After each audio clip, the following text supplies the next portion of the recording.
So I saw an American woman on TikTok, a black American woman, going off on someone in the comments. She pinned it and she said that Canadians have no black culture. And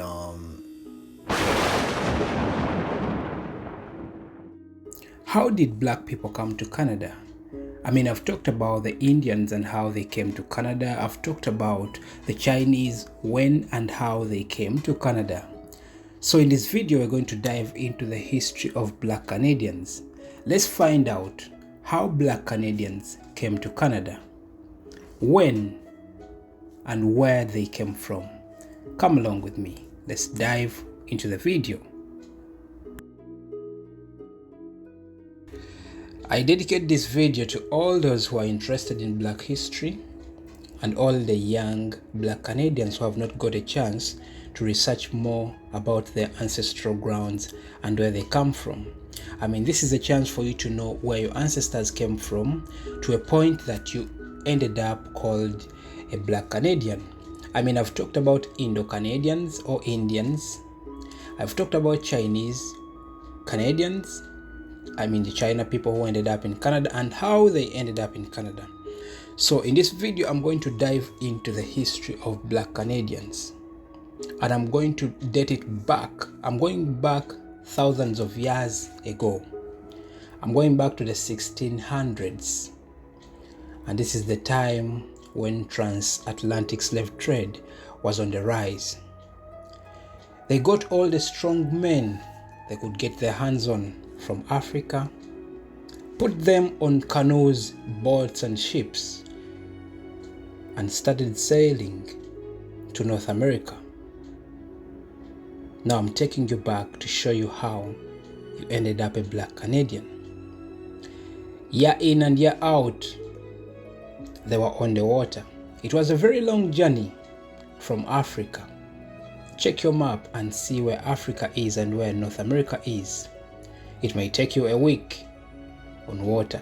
It may take you 2 weeks on water. Moving from there, they got all the strong young men and women, bringing them to work in plantations in the North America as slaves. Mostly they were going to the US, but yes, some of them were brought to Canada. So in time to come, as they worked on the plantations, we see industrialization coming into place, and some of the slaves started defying the odds. They started waking up and they're like, no, this is not how our life is supposed to live.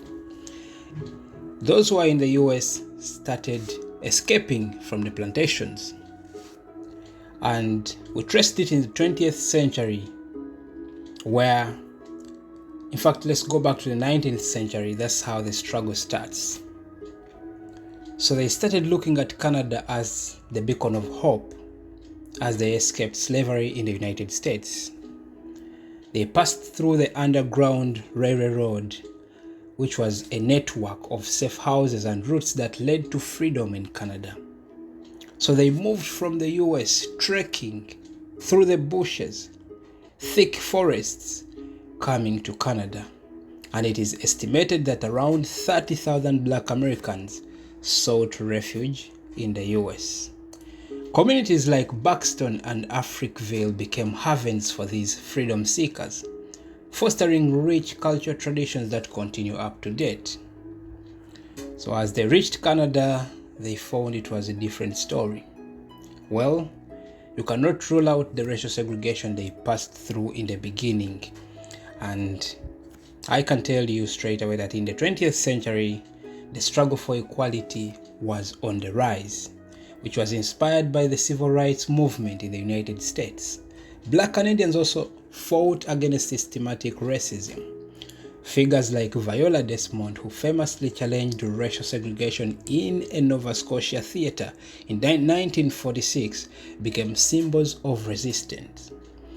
So as the struggle continued, more and more black people started rising up. From the farms, plantations, they were like, enough is enough. They came out and they're like, you know what, it's time to fight for our freedom. they involved the law. The world had evolved, so there was no need to fight wars, but you take it to court, and that's where the battle started.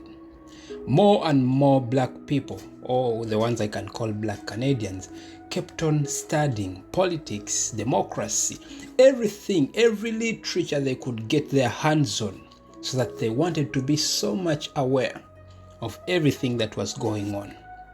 They wanted to know and get the answers as to why they are living in that kind of situation. So they did not stop. It did not stop at that. They went into the film industry. In fact, they entered into different fields. As the world evolved and they were no longer needed at the farms, most of them worked in the factories. We moved from using slaves to using machinery. So as they went to the farms, people went back to school. Through this journey, black culture has enriched Canadian history, in so many ways. Black Canadians continue to advocate for social justice. Let me take you back again. So as time went on, Canada was one of the countries with so many black people, the ones we can call present-day black Canadians.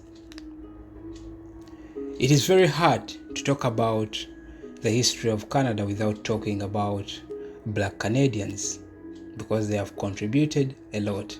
And the history of black Canadians is one of resilience, strength, and immense contributions to the country. Well, I can proudly tell you that it's been a war. It's been one hell of a journey for black people, black Canadians, to create their own history in Canada. They have passed through a lot, but I can boldly tell you they have been strong to the core. Till this day, they're still fighting. They're still fighting with books. They have gone back to school. They're into the sectors, every sector. We can proudly say that the black ancestors who faced torture paved way for the next generation.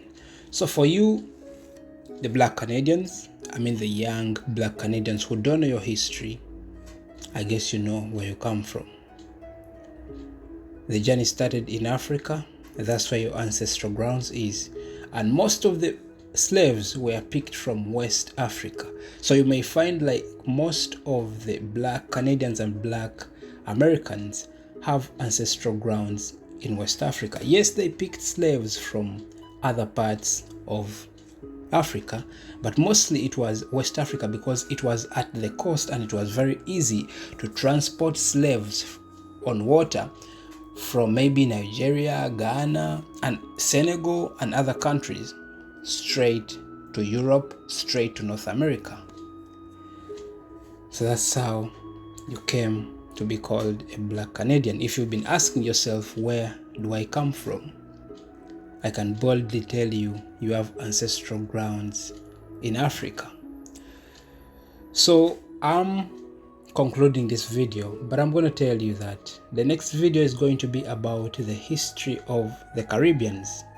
We want to know how black people end up in the Caribbean, how they end up in Jamaica, Trinidad and Tobago, Barbados, and so many other countries. We all know the cradle of black people, or the cradle of mankind, is in Africa. So let's ask yourself, how did you end up being scattered all over the world? Keep tuned for that video. Bye bye.